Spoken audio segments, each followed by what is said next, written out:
Buenos días, Dios les bendiga.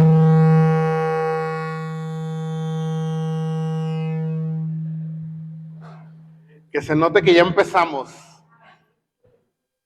Quiero hacerles una invitación. ¿Creen que podamos orar antes de iniciar? Incline su rostro y si puede repita conmigo. Señor, habla, que tu siervo oye. Espíritu Santo, confróntanos con la verdad que es Cristo y transfórmanos hasta ser como Él. En el nombre de Jesús, amén. Quiero iniciar con este ejercicio y me gustaría hacerlo interactivo. Les pido de favor que meditemos. Vamos a pensar por un momento. Dos preguntas básicas. Primera pregunta, ¿cómo es la iglesia? ¿Y cómo funciona la iglesia en su estado más puro? Por favor, reflexione. ¿Qué es la iglesia? ¿Y cómo funciona la iglesia en su estado más puro? No me refiero a lo que usted entiende por iglesia. No me refiero a nuestras tradiciones. No me refiero a nuestra historia. ¿Qué es la iglesia? ¿Y cómo funcionaba en su estado más puro? Y si hay oportunidad, me gustaría escuchar algunas respuestas. Sé que estoy delante de gente que sirve al Señor, que ama al Señor, que sirve al Señor y que tienen un bagaje bastante importante hablando ministerialmente. Pero ayúdenme a reflexionar. ¿Qué es la iglesia? ¿Y cómo funciona la iglesia en su estado más puro? ¿A alguien le gustaría participar? Venga, son pastores, ni modo que les dé miedo hablar. Hechos 2:42. Perseverar en la doctrina. Entonces, ¿iglesia es doctrina? Persevera en la doctrina. Meditemos. Estamos muy cerca, porque no podemos formar una iglesia a partir de nuestras ideas. La iglesia es de Cristo, no es nuestra iglesia. ¿Qué será iglesia? Somos personas. El pastor Kominsky ha citado varias veces la raíz etimológica, eclesia. Y si meditamos un poquito a la palabra iglesia, a nuestro español, la raíz más cercana está en el latín, eclesia. Y tiene un origen en el romano, dentro de la cultura grecolatina, perdón, tiene un origen griego. Y tenía dos características bastante importantes. La eclesía. Eran personas que cumplían ciertos requisitos. La eclesía eran personas que estaban llamadas a salir a discutir asuntos públicos. Debes tener un llamado, no te autoinvitas, debes tener un llamado y vas a atender asuntos que te rebasan a ti, donde no eres tú el centro. La iglesia que Cristo forma, Él nos llama y estamos llamados a atender asuntos que le competen, que le interesan, que le apasionan a Él. No que tiene que ver con nuestra capacidad, no que tienen que ver con nuestras ideas. La iglesia que Cristo formó nos rebasa. Cristo es el Señor. ¿Qué es iglesia? Tiene que ver con doctrina. Seguimos a Cristo. Nos decimos cristianos. Seguimos a Cristo. Ahora, ¿cómo funcionaba? Y me gustó que luego citó la Biblia. Se nota que son pastores ustedes. ¿Qué es iglesia? Hechos 2:42, me parece que fue su cita, ¿verdad? Del 2. Ya por ahí me anda haciendo un gane. La iglesia floreció en los hogares. Yo creo que todos hemos leído Hechos de los Apóstoles. En Hechos de los Apóstoles hay una dinámica, una relación en los primeros 4 capítulos con los seguidores de Cristo. Y del capítulo 4 en adelante la relación cambia drásticamente. Sin embargo, la iglesia prevaleció en los hogares. La iglesia primitiva floreció en los hogares, donde la fe se hacía parte de la vida cotidiana. Alguna vez en el seminario me compartieron esta cita. Nos hicieron esta pregunta, ¿qué era iglesia? Y nosotros empezamos a decir, iglesias son personas, iglesias son los seguidores de Cristo, son personas que hemos tenido un encuentro con Cristo y que a partir del encuentro con Cristo, el Espíritu Santo obra en nosotros y nos va transformando. Y todas esas son respuestas correctas. Pero, ¿qué tanto se parece la iglesia primitiva, las reuniones de la iglesia primitiva a las nuestras? Partamos de ahí. Sea muy honesto. Imagínese nuestro culto de celebración un domingo.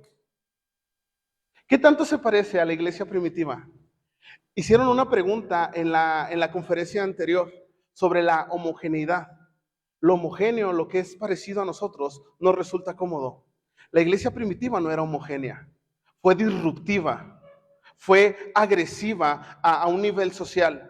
Cristo, me enamora como Cristo viene y redignifica el papel y el valor de la mujer, por ejemplo. Las mujeres que no entraban a las sinagogas ahora podían ser parte activa de la iglesia. Me platicaron algo parecido a esto y les comparto casi como un tesoro. La iglesia primitiva parecía más un hospital, un hogar de beneficencia, un lugar donde llegaba gente enferma y endeudada. Y a la iglesia pareciera que deberíamos cumplir con los requisitos opuestos para ser miembros de la iglesia, es decir, personas sanas.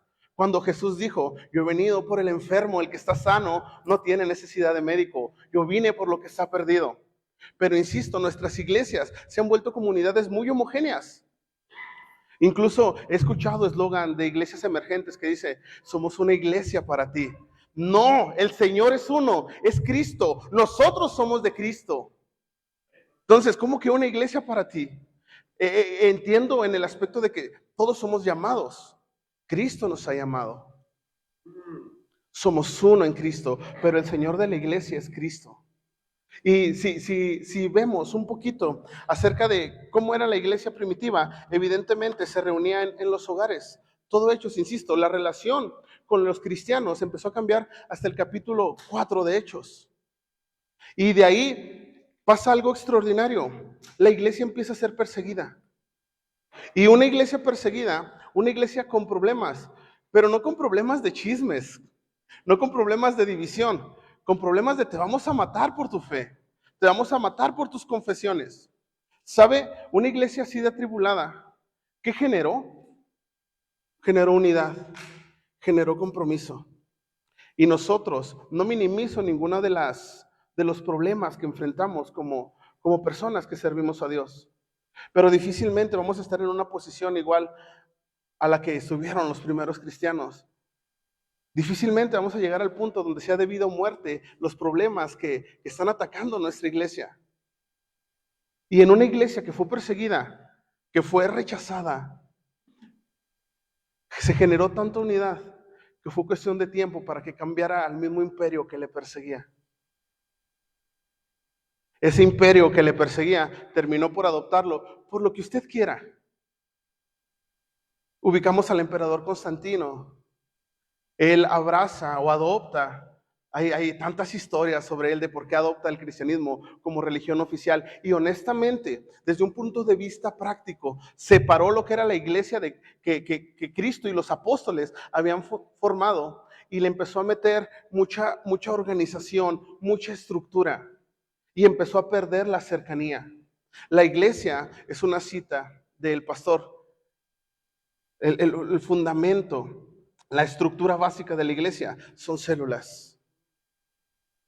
¿Y qué son células? Un grupo de gente que se acompaña, que vive en sociedad, que el discipulado es muy colaborativo.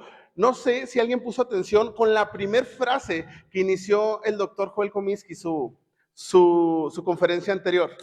Dijo, vengo a aprender de ustedes. ¿Sí recuerda? Vengo a aprender de ustedes. O sea, el doctor, el conferencista, viene a aprender de nosotros. Eso es ser iglesia. Gente que se forma mutuamente. Gente que crece mutuamente. Y Dios me encargó esta charla, esta próxima hora, 50 minutos que nos queden, hablar de la historia de la iglesia. No puedo hablar de la historia de las células. No pudiera abarcar todo, es tan extensa. Ahorita pareciera que está retomando y se vuelve como algo nuevo. No es nuevo, es bíblico. En el libro de los Hechos de los Apóstoles, la gente se reunía en los hogares y compartía el pan. ¿Y cuántos pastores hay aquí? Levante su mano, con orgullo, levántela. Soy un siervo del Señor. Imagínense que hacemos este ejercicio en nuestra iglesia. De aquí para acá se van a poner todas las personas que están en necesidad. De aquí para acá se van a poner todas las personas que Dios ha bendecido y que no están en necesidad. Imagine ahí a su grupo de líderes. Imagínese ahí a las personas que le apoyan en el liderazgo. Es bien interesante pensar en esto. De entrada, ¿habrá uno solo de nosotros que no tenga algún tipo de necesidad? Lo veo muy difícil. Todos tenemos necesidad en alguna u otra área. ¿Se acuerda que en la Biblia hay una historia de una mujer que pone apenas unos centavos y el Señor se agrada de esto porque era todo lo que tenía? Esta mujer, aunque no tenía, no se identificaba como una necesitada porque su postura era de dar. Entonces, primer gran reto, ¿dónde nos ubicaríamos nosotros? ¿En los que están necesitados o en los que tenemos la capacidad de dar? Y luego, imagínense que seguimos con esta idea. De aquí para acá, los que están en necesidad. De aquí para acá, los que pueden dar. Paso número 2, porque según la Biblia, en Hechos, dice que dentro de la iglesia cristiana no existía alguien que tuviera una sola necesidad, porque los que tenían podían proveer a los que no tenían. Paso número 2, los que están en posición de dar, de compartir, van a agarrar, vamos a orar, vamos a buscar dirección de Dios y van a agarrar su bailador porque usted le va a proveer. O sea, va a sacar la cartera y si la necesidad es económica, le va a proveer. Si hay una persona que está pasando por luto, le va a proveer compañía, va a llorar con ellos. Si hay una persona que está perdida, que no sabe cómo guiar su caminar, usted le va a ayudar van a buscar al Señor juntos, en oración, con la Biblia. Eso es ser célula, eso es ser iglesia. Es impactante el sentir de los cristianos del primer siglo. La Biblia narra que estaban unánimes en un mismo sentir. Mire, tan sencillo como esto. Se acerca la hora de la comida. Imagínense que nos organizamos para ir a comer a un lugar juntos, todos nosotros. No va a faltar quien le haga el feo a lo que toque comer ese día. Yo tengo otra cosa que hacer. No va a faltar pues sí, pero yo voy a pedir otra cosa. En algo tan sencillo como organizarnos para ver qué comemos, seguramente va a haber diferencias. Y ojo con esto, la iglesia cristiana no era una iglesia homogénea, era una iglesia que tenía diferencias. Sin embargo, toda diferencia era rendida ante la autoridad de Cristo y podíamos tolerarnos, soportarnos esas diferencias para que Cristo fuera glorificado en todo. Y nos cuesta mucho ser ese tipo de iglesia. Nos cuesta mucho ser ese tipo de iglesia. ¿Qué fundamentos tenía la iglesia en clase? La iglesia primitiva floreció en los hogares, donde la fe se hacía parte de la vida cotidiana. Este modelo no fue un accidente, fue la providencia de Cristo. Me llama mucho la atención porque nuestro Señor, en vez de ir a la sinagoga y reformar la sinagoga, dedicó su tiempo, dedicó su vida a agarrar a 12 personas que eran de lo más distintas y a compartir su carácter, a compartir su visión, a compartir su amor y su tiempo con 12 tipos que eran bien distintos. Hablemos del trasfondo de estas personas. Alguna vez tuve la bendición de compartir sobre Mateo y siempre hablamos, o es muy común hablar de que Mateo era un recaudador de impuestos. Bueno, pues para quien trabajaba para el Imperio Romano, Mateo no era importante para nada. De hecho, ellos leí alguna vez que le llamaban ratas a personas que tomaban del mismo pueblo para luego trabajar para ellos. Es decir, personas que estaban dispuestas a traicionar a los suyos por un interés económico para trabajar para ellos. El Imperio Romano los tenía en poco. Es decir, a Romano no lo querían sus jefes. Perdón, a romanos. A Mateo no lo querían los romanos, que eran sus jefes. Pero tampoco lo querían los suyos, porque era pues el pie que utilizaba el Imperio Romano para aplastarles, para tenerlos del cuello. Yo creo que los romanos Y el imperio, los romanos y los judíos habían hecho de Mateo una persona rechazada, una persona retraída. No estaba bien con nadie. De hecho, los familiares de estas personas, hablando de un contexto histórico, los familiares se avergonzaban de tener un familiar recaudador de impuestos. Y el Señor va y agarra a uno de esos y lo vuelve su cercano y le dedica 3 años y le ama y le comparte su carácter. Eso es ser iglesia. Nunca se ha preguntado por qué el Señor no fue a la sinagoga, hizo alguna demostración de poder, algún derroche de autoridad y dedicó su tiempo, dedicó su foco, el foco de su ministerio, a transformar a un líder religioso. ¿Por qué el Señor no haría eso? ¿Por qué fue y agarró 12? A un celote, a un extremista, a un inconforme, a un violento. La iglesia está conformada de ese tipo de gente. La iglesia está conformada de ese tipo de gente. Y si las células es la estructura, las células es el principio, la parte más pequeña en la que se pudiera dividir la iglesia, pues la célula se va a llenar de ese tipo de gente. Nuestras células se deben llenar de personas enfermas, de personas necesitadas, de personas que necesitan de un Salvador. ¿Y quién cree que va a ser la cara del Salvador, los recursos del Salvador? Usted y yo. Y evidentemente eso nos rebasa.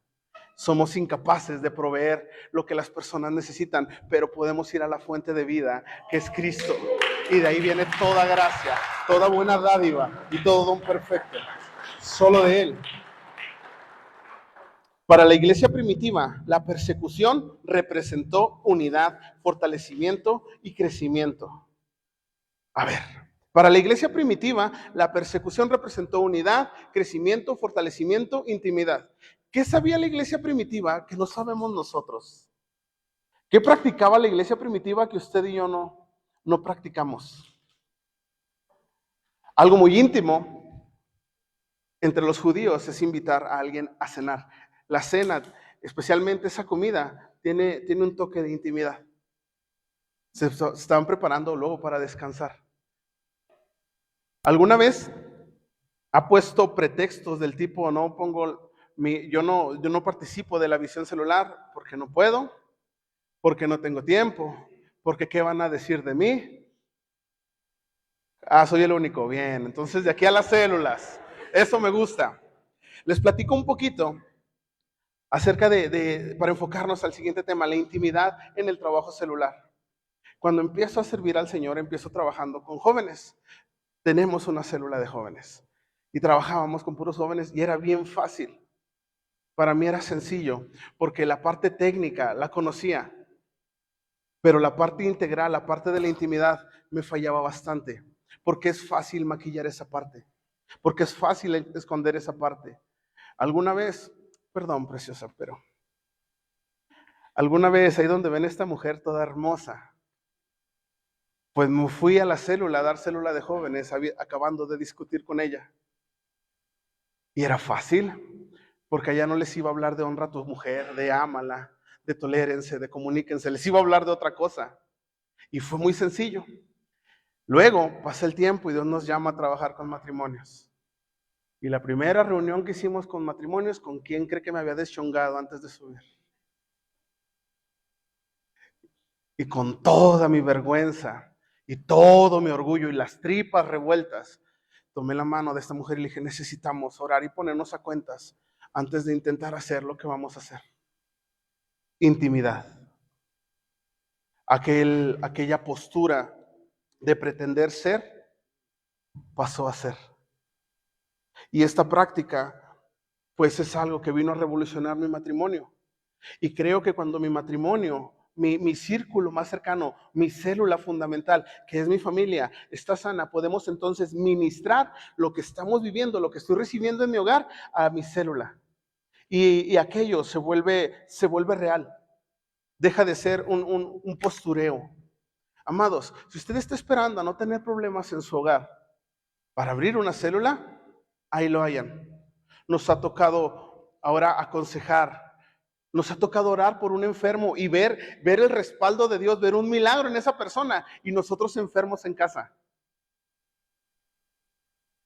Y, Dios, ¿cómo voy a ir a orar por alguien? Y yo enfermo, mi esposa enferma. ¿Sabe? La gracia del Señor no se limita a lo que yo siento, a lo que yo percibo, a lo que yo veo. Y Dios, aún en esa condición, nos puede hacer un instrumento de su gloria. Eso es la célula. Eso es una célula. En Romanos podemos ver que las células se reunían en los hogares. Saluda a la iglesia que está en casa. La iglesia primitiva entendía los hogares como un santuario. ¿Se acuerda que ya de las sinagogas ya no los querían ver por ahí? Después de Hechos 4 ya no los querían ver en las sinagogas. No tenían un templo, no tenían un edificio. Se reunieron en los hogares. Y ahí desarrollaron intimidad. Ahí se conocían. Ahí se proveían. Ahí oraban unos por otros. Eso es una célula. Conocernos, conocer nuestras necesidades. He escuchado, he tenido oportunidad, quizá en los últimos 2 meses, de platicar con 2 pastores. Y estos pastores me hablaban, uno con más fuerza, con más hincapié, en los solos que se sienten de pronto como pastores, en la soledad que experimentan, en el rechazo, que tienen ideas, tienen llamados, tienen gracia que Dios les ha dado, pero no se sientan respaldados por su círculo, por su grupo. Y, amados, la intimidad, la coinonía no se compra en ningún lado, se trabaja, se genera. Para que las personas de entrada te den su voto de confianza para seguirte, necesitas pasar tiempo con ellas. Necesitan conocer tus luchas. Necesitan conocer cómo lidias tú con tus conflictos. Y les preguntaba a este pastor, bueno, ¿y cuándo fue la última vez que platicaste con tu grupo? Y dice, pues en tal semana, pero nos peleamos porque no pudimos ponernos de acuerdo. Bueno, y la anterior, la última vez que te reuniste, la misma historia. Y le dije, no, pues ya cuando había preguntado 3 veces, le dije, no, ya párale porque ya sé qué pasó la 4ª vez anterior. No se ocupa ser un genio. La iglesia debe pasar tiempo, los miembros, nosotros debemos pasar tiempo con las personas y acompañarnos a hacer el súper, acompañarnos al hospital, acompañarnos a la escuela. No hay otra forma de ser iglesia. Cristo, con su poder, con su autoridad, con su soberanía, pasó tiempo con gente haciendo cosas comunes. ¿Qué es lo más común que hacemos en el día? Lo hacemos 3 veces. Cristo comía con esa gente. Cristo oraba con esa gente. Como pastores de matrimonio, mi esposa y yo hemos aprendido que un nivel más íntimo, un nivel de intimidad superior a una relación sexual, es orar juntos. Pero orar derramando nuestro corazón delante de Dios, no una petición de oración. Orar con Dios diciéndole, Dios, esto soy, esta es mi lucha, así me siento, estas son mis necesidades. Eso es más íntimo que una relación sexual. ¿Cuántas relaciones sexuales habrá en un día X donde las personas, después del acto, se preguntan su nombre? ¿Qué tan íntimo fue aquello? Pero poder desbordar tu corazón, mostrar tus miserias, tus vilezas delante de Dios, sabiendo que hay alguien que te está escuchando, tener la madurez para cuando conozco las vilezas, las áreas débiles de quien tengo a un lado, no las voy a utilizar como arma, no va a ser una piedrita que voy a guardar aquí para en cuanto se ofrezca sacarla y surtirle de bendición. ¿Cuánta intimidad, cuánta madurez para ser iglesia? Primer punto, la iglesia es intimidad. La iglesia es intimidad. Nos conflictúa que la gente sepa que batallamos. No hay manera de que exista coinonía, estar en un mismo sentir, si no sé cuál es tu sentir. Sencillísimo. No hay manera de estar en un mismo sentir si no sé cuál es tu sentir. Pregunta, y por favor, vamos a hacerlo interactivo. ¿Alguien pudiera responderme de manera honesta por qué vino hoy? Venga, no pasa nada. ¿Por qué se tomó un tiempo? Adelante, preciosa. Quiero seguir aprendiendo. Cuando escucho este tipo de posturas, luego viene a mi mente, no es sabio el que cree que sabe, sino aquel que se percata de su ignorancia y logra sobreponerse a la vanidad. Porque un pastor va a ir a aprender, pues ¿qué no es el pastor? Obvio, necesitamos aprender y tener esa postura de yo puedo aprender de ti, tú puedes aprender de mí. Yo creo que nos vuelve iglesia. ¿Por qué venimos? Venimos a aprender, venimos a crecer. Ahorita platicaba con un pastor, viene de Tlaxcala.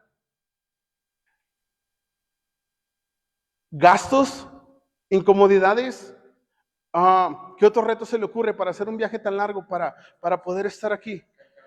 Cansancio, y aquí está, una inversión, y aquí estamos. Pero luego estamos aquí, y lo digo por mí, y estoy con una actitud prejuiciosa. Estoy aprendiendo, pero escuche. Una regla para aprender es desaprender. Base del método científico, no llegar con paradigmas preestablecidos a lo que voy a estudiar. ¿Verdad que sí? Pero nuestra manera de aprender y confronta mucho la naturaleza de la iglesia actual es, voy a aprender y lo que me conviene y lo que no me acomoda, mentira del diablo. Lo que no me acomoda es el diablo pretendiéndome engañar. Amados, hay un solo Señor, hay una sola iglesia. Y me enamora como Cristo habló de forma tan absoluta. Cristo no es relativo. Cristo dijo, yo soy el camino y la verdad y la vida. La verdad no es relativa, la verdad es Cristo. Y mientras nuestro corazón esté enfocado, esté rendido a seguir al Señor, algo va a hacer el Señor. Amados, les pido, tengamos una actitud correcta delante de Dios. Para hacer iglesia, para generar coinonía, necesitamos estar en un mismo sentir. Los primeros cristianos experimentaron una comunión profunda en los espacios domésticos. Compartían sus bienes. Compartían sus bienes. Ahí agarre su cartera porque... Por cierto, esta presentación va a estar a la venta al final. No es cierto. Compartían sus bienes.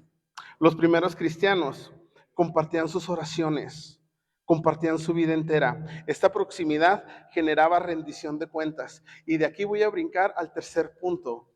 Wesley tenía un profundo entendimiento de esto.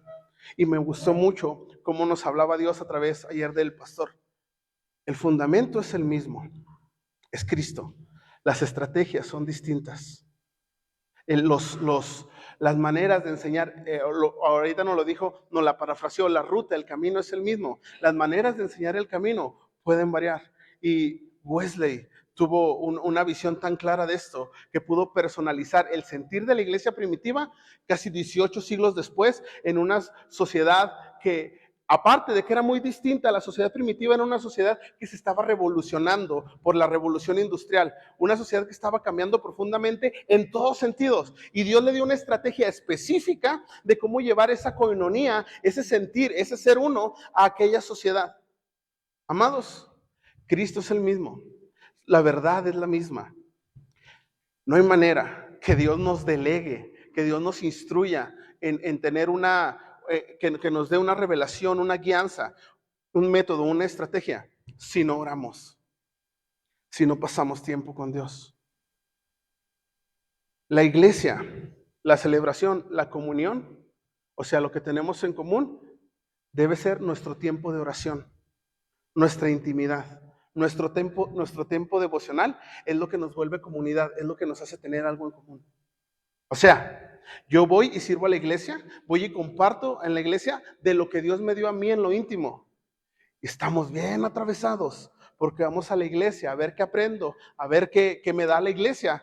Y luego lo agarro para mí, me pongo cómodo, engordo y ahí eventualmente de lo que me sobre, sirvo, de lo que me sobre comparto.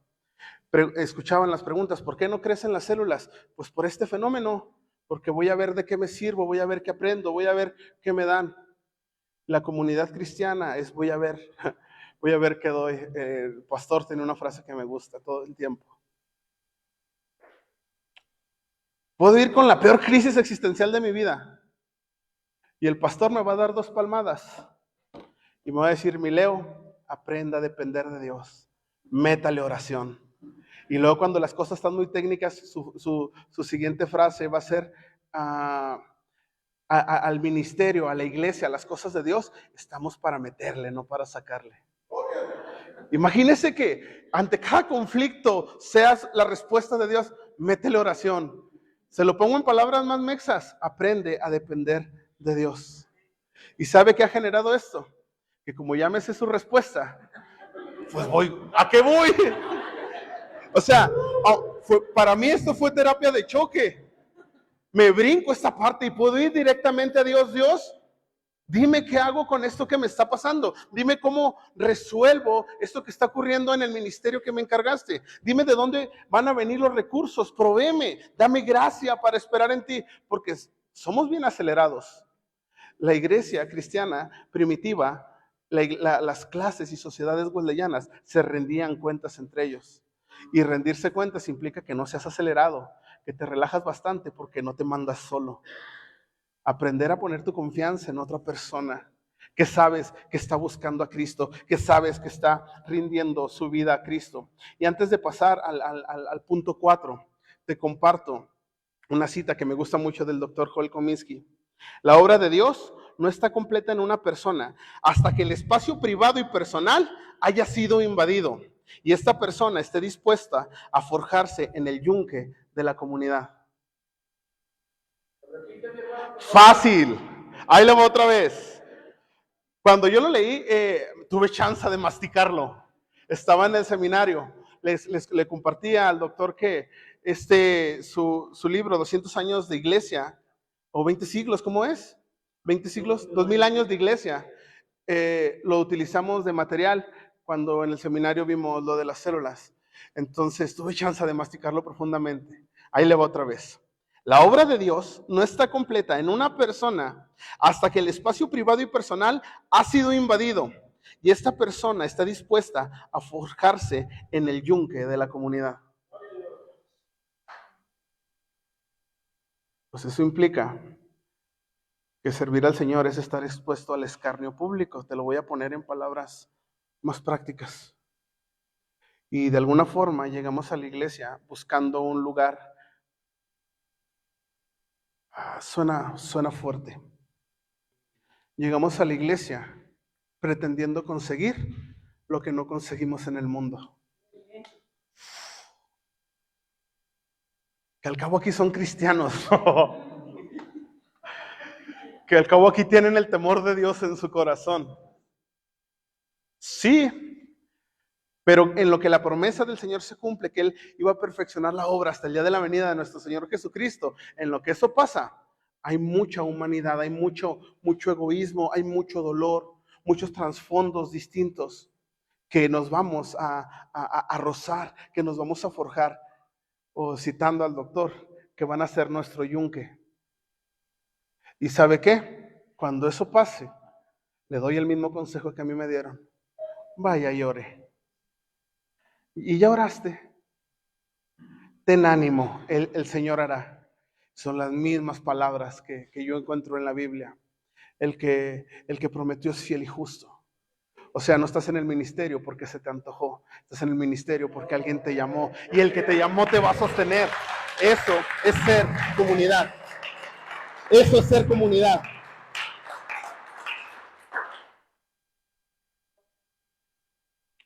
Ya casi aprendo a moverle, preciosa.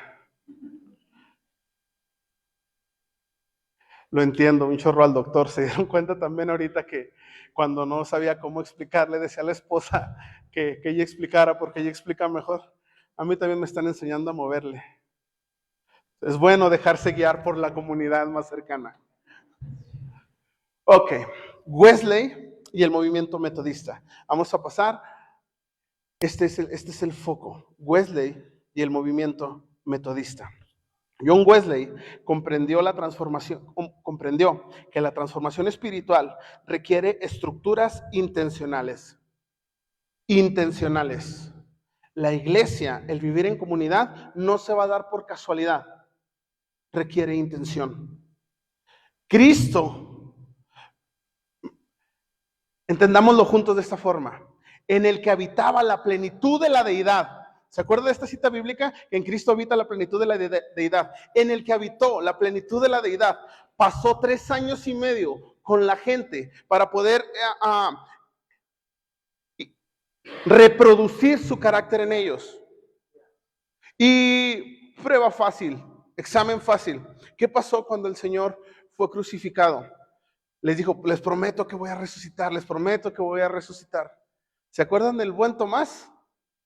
Yo hasta no poner mis dedos en sus heridas, hasta no meter mi mano en su costado, no voy a creer.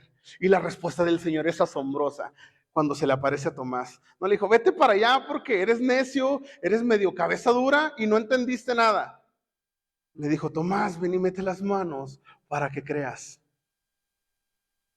Cristo se rebaja a la condición humana para que la condición humana sea transformada conforme a su carácter.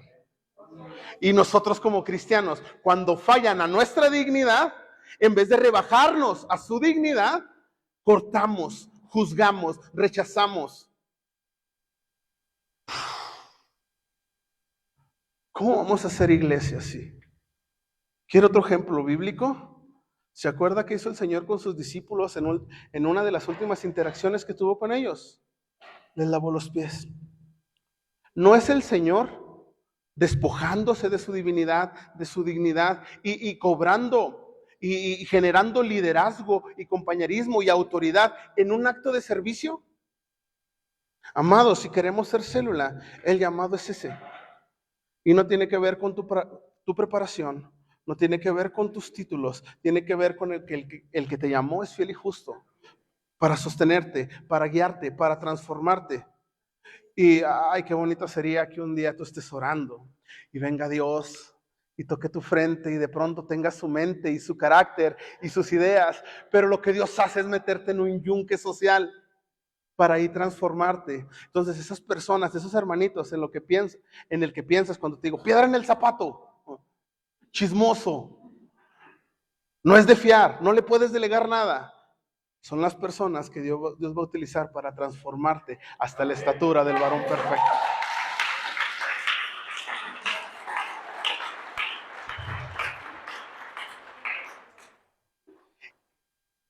Importante. ¿Recuerdan la historia de Wesley en el barco hacia América? Que estaba todo asustado. ¿Sí se acuerdan de esta historia? Y escuchó unos moravos cantar himnos, todos relajados.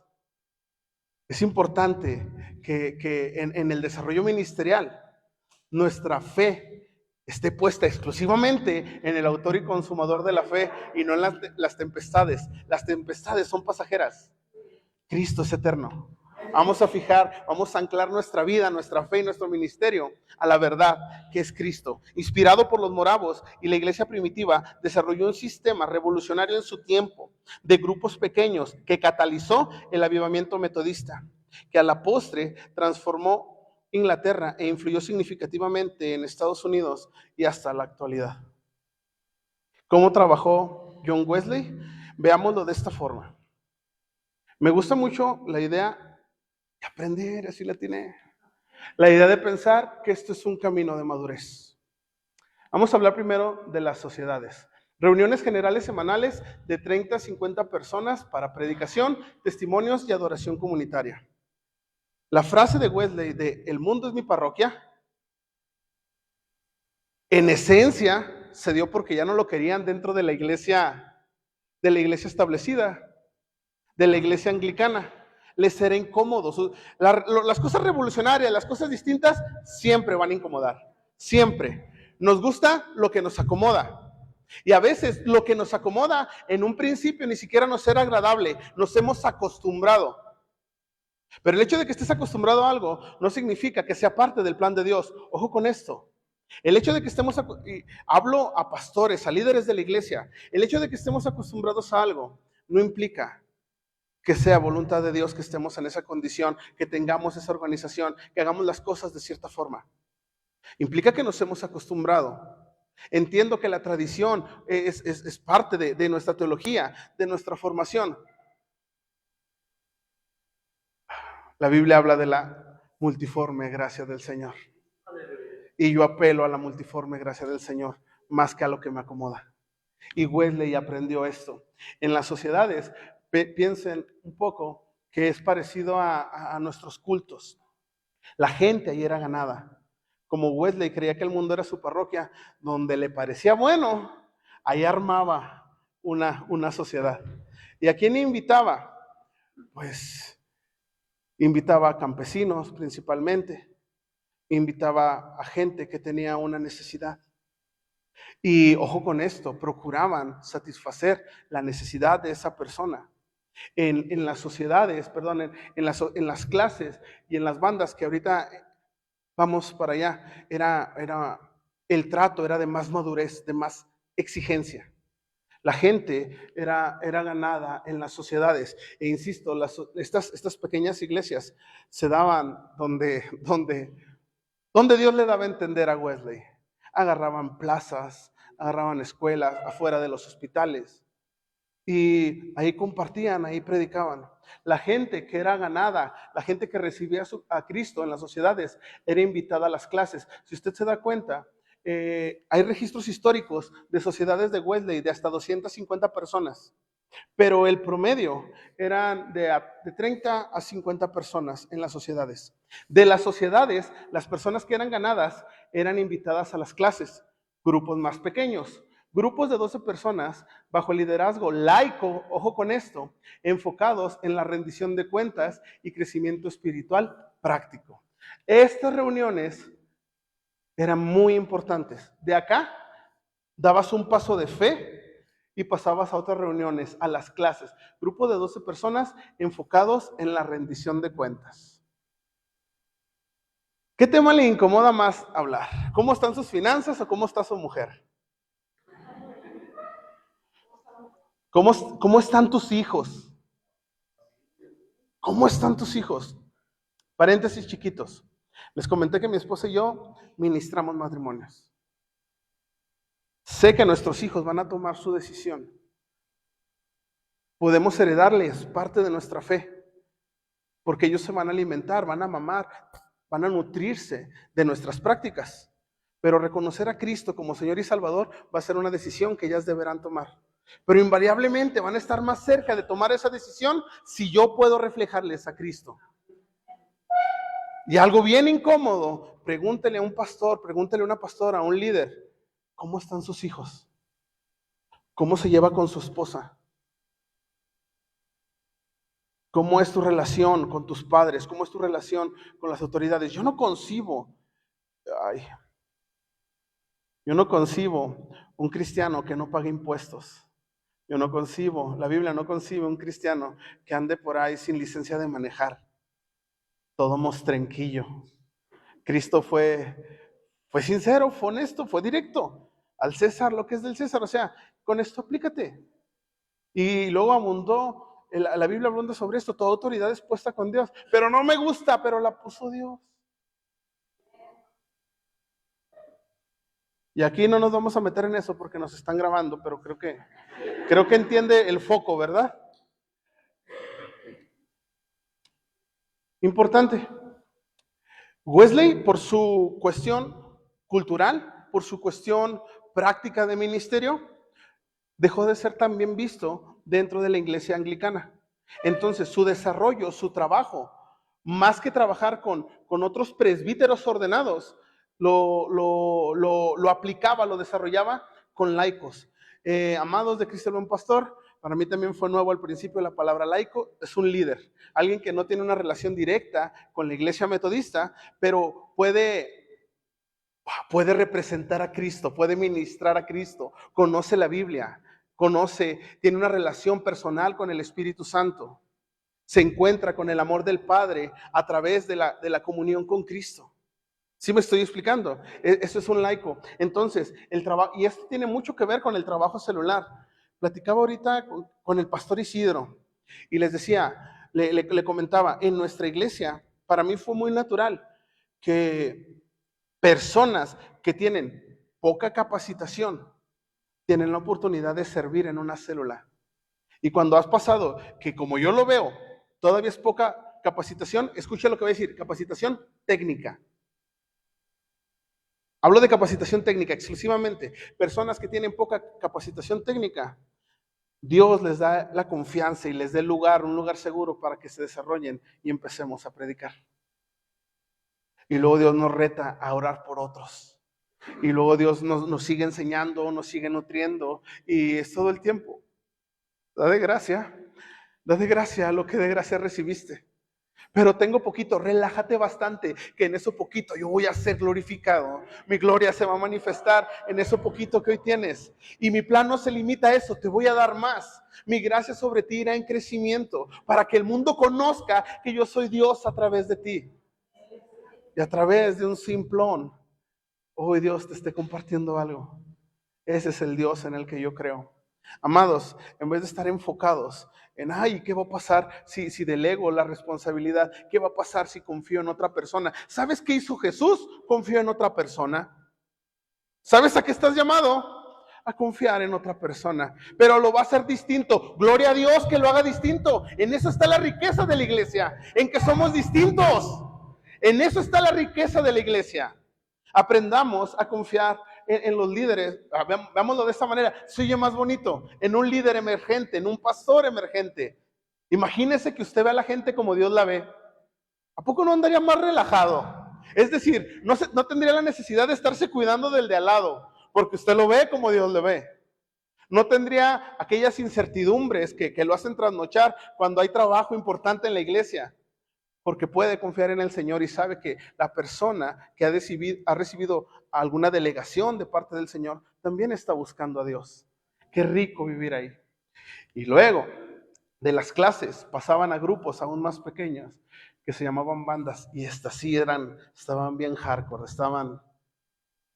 iniciaban con la pregunta, ¿cómo está tu alma, papi? Entendiendo que en tu alma están tus emociones, tus creencias, tu intelecto. ¿Cómo está tu alma? Oh, me voló la cabeza. En una banda sabíamos, todos los miembros sabían cuánto ganaba el otro.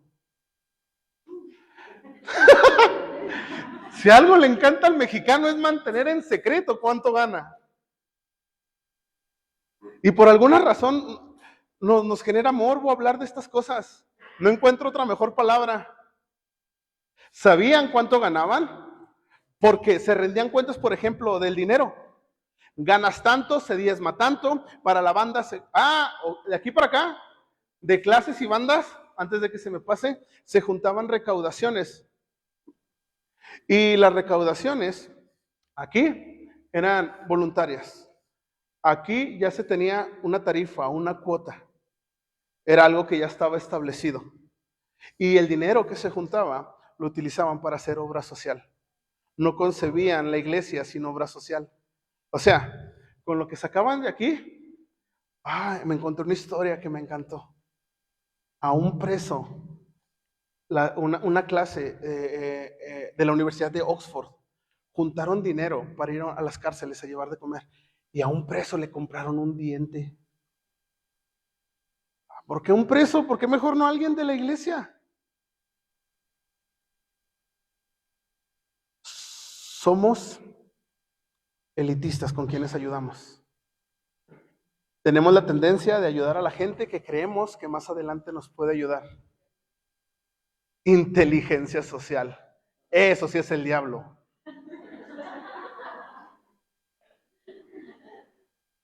Haz todo el bien que puedas, cada que puedas, siempre que puedas. ¿Alguien sabe a quién se le acuña esta frase? Les decía que hace unas 4 semanas Dios se me disfrazó de un limpiaparabrisas. Dios se disfrazó de limpiaparabrisas y me hizo compartirle lo único que llevaba. Cuando yo al principio le dije al limpiaparabrisas, no, luego me lo limpias. Y los limpiaparabrisas, ¿alguien ya sabe cómo son los limpiaparabrisas aquí en Durango? Con una fe férrea. Tú les dices que no y él te dice, ¿cómo no? Y ya cuando acuerdas lo tienes arriba de tu carro limpiándote el carro. Y escuché claro a Dios que me dijo, ¿no oraste en la mañana que querías ver mi rostro? Estas dos historias me hacen ver que no le hablo de tener lástima, le hablo de una compasión genuina. Si me dicen, gástate ahorita 10,000 pesos, pues yo busco al más, tienes que darle 10,000 pesos a alguien, pues yo busco al más bonito y al pastor, porque pues se maneja en dólares. Le damos los 10,000 pesos al pastor, a ver si un día se acuerda de nosotros y nos bendice en dólares. ¡Oh! En las células, ¿cómo madura uno en estas cosas? Un hermano que va a nuestra célula, hace como un mes, tenemos un muchachito en la iglesia que boxea, y un día andaba bien agüitado, porque había perdido su cartera, y lo que más le dolía de lo que estaba en su cartera eran $3. Y nuestro hermano, que es taxista, lo vio llorando, estaba llorando, mi amiguito, porque ya no tenía sus $3. Eran su tesoro. Y dijo este hermano, era de esas personas, no es supersticioso, pero no sé qué nos pega, que nos gusta guardar dólares. Pues el hermano le dijo, no, le dijo, hermanito, no te agüites. Y fue y sacó y le dio $5. Y se los dio en de a uno, le dio 5 billetotes, los guardó.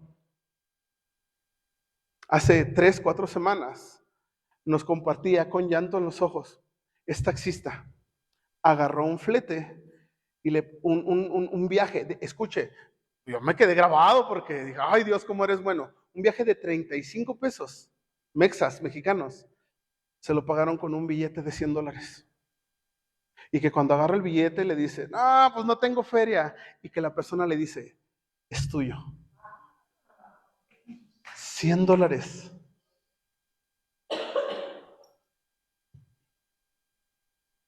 Estoy convencido que este hermano cuando compartió, no tenía su mirada puesta en que un día aquel joven se volviera el Canelo, no sé, y le devolviera aquellos $3. Pero dijo Jesús, por cuanto lo haces por uno de estos mis pequeños, por mí lo haces. Y si hay un buen jefe, un buen patrón, es Cristo.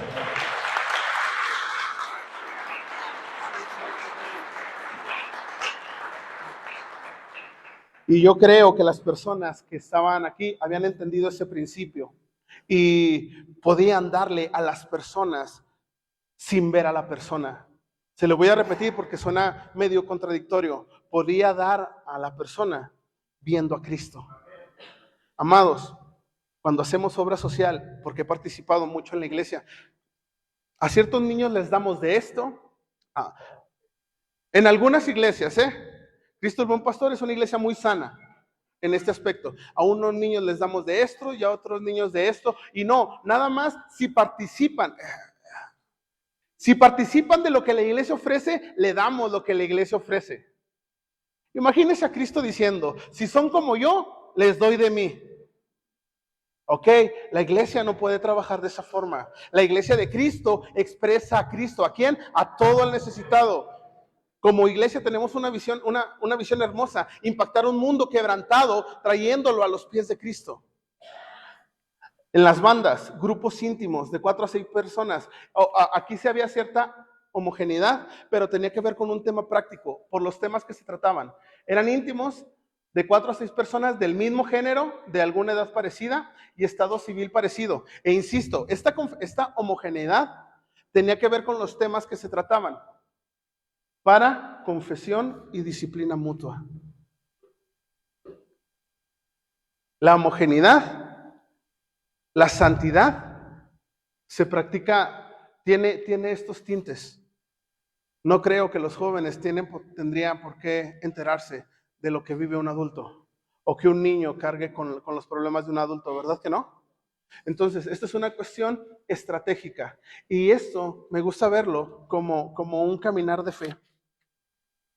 Esto es un caminar de fe. Me acordaba mucho nuestra visión. Cristo Buen Pastor, ¿recuerdan cuál es la visión? Ganar, consolidar, discipular, enviar. Aquí en las sociedades se ganaba, en las clases se consolidaba, en las bandas se discipulaba, porque un discípulo aprende disciplina. ¿Y cómo vamos a aprender disciplina? Rindiendo cuentas. ¿Y qué paso de fe tenemos que dar para rendirle cuentas a otro que es igual a mí? Insisto, estos complejos nos persiguen toda la vida. No nos conflictúa tanto rendir cuentas a un superior. ¿Verdad que no? Porque en el trabajo desde la escuela nos enseñan rendir cuentas a un superior, pero aquí es rendir cuentas a uno que es igual que tú. Esto es ser iglesia. Estos eran las bandas. Beneficios ministeriales. Amados, trabajar como la iglesia primitiva, trabajar como trabajó Wesley en ese nivel de intimidad, trae múltiples beneficios. Le comparto algunos rápido. Crecimiento exponencial, porque no dependes del trabajo de una persona. Algo que me voló la cabeza y espero que todos hayamos entendido eso es que no se trata de que el pastor tenga 100 células. Se trata de que el pastor tenga una célula que pueda replicarse, un prototipo. Si escuchó la palabra, la dijo un montón de veces, un prototipo. Entonces el trabajo no se enfoca en una persona. Y como no se enfoca en una persona, entonces el crecimiento se da de forma exponencial. Una comunidad auténtica, es decir, conozco con quién estoy sentado, conozco las luchas que enfrenta quien está a la par mío. Y él también conoce las mías, es decir, me muestro vulnerable y conozco su vulnerabilidad. Y no la utilizo para sacar ventaja, la utilizo para ser parte de la provisión divina. En las iglesias cantamos una canción muy bonita que en una parte dice, y todos lo verán, cuán grande es Dios. Y todos lo verán, pues van a ver a Dios a través de tu vida y de mi vida. Ese es el plan del Señor, que le conozcan a través de nosotros. Esto me encantó, una evangelización relacional. Los perdidos raramente van a entrar a un templo, pero sí van a entrar a los hogares. Las células crean espacios acogedores donde los inconversos experimentan el evangelio encarnado en relaciones genuinas. El evangelio encarnado en relaciones genuinas. No puedo evitar compartirles esto. Y si vas a llevar algo al alfolí y recuerdas que tu hermano tiene algo en contra tuya, ponte a cuentas. No, Dios, ahí va mi dinero, pero que se haga para allá el hermanito. Y Dios sabe que les comparto algo que Él está tratando en esta temporada conmigo. En cuanto dependa de vosotros, estar en paz con todos. Ponernos a cuentas. Esa es la evangelización relacional. Y pudiera parecer que el mundo necesita una TED sobre esto, que necesita más oradores. El mundo lo que necesita es quien encarne a Cristo, quien muestre a Cristo, quien refleje a Cristo. Tener una vida que se convierta en un letrero enorme que apunte al cielo. Mis valores, mis opiniones, mis ideas, mis recursos, sea Cristo glorificado en todo. Eso es la evangelización relacional. ¿Qué beneficios tiene el trabajo en células?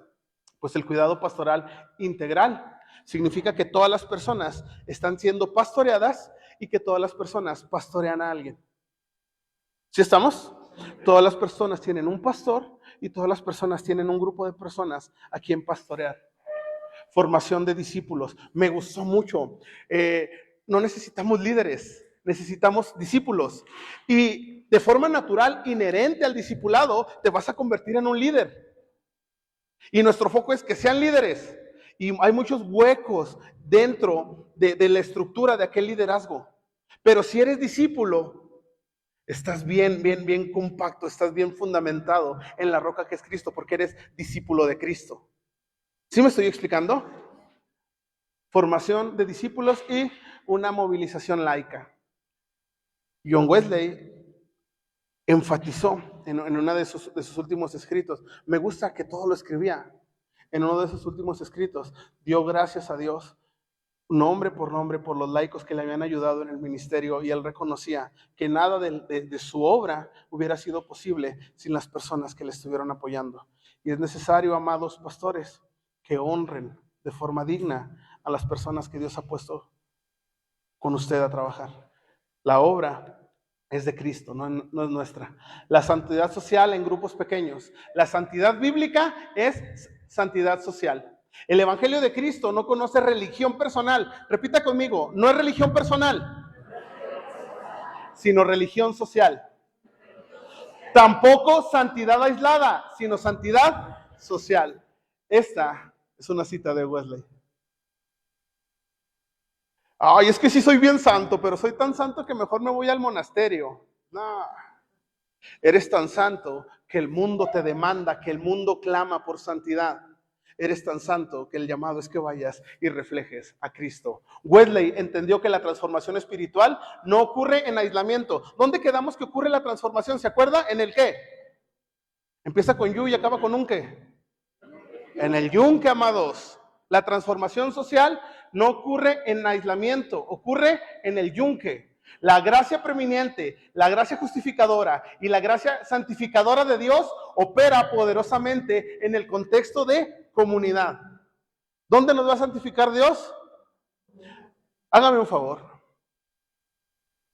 Si hay un espíritu ahí medio loco, mejor párese. Pero si puede, voltee y vea a todo. Voltee a ver, por favor, a quien tiene alrededor. Y esas son las personas que Dios escogió para moldear su santidad. Son las personas que Dios escogió para que practique su santidad. Ay, pero qué bonita banda, qué bonita clase me tocó a mí. Ustedes son las personas que Dios escogió para moldear mi santidad. Y sea que le acomode o no tanto, esta es la persona que Dios escogió para moldear su santidad. Que sea Cristo glorificado en todo. Las células metodistas encarnan la convicción wesleyana. La perfección cristiana se cultiva en relaciones donde la gracia nos desafía, donde la gracia nos sostiene y donde la gracia nos perfecciona mutuamente. El objetivo, vivir en plenitud. Amados, las células son el fundamento imprescindible de la iglesia. Las células están dentro del ADN metodista. Las células producen un avivamiento desde abajo, desde las personas a sus núcleos, a la sociedad. Impactar un mundo quebrantado, trayéndolo a los pies de Cristo. Vamos a darle un aplauso al Señor.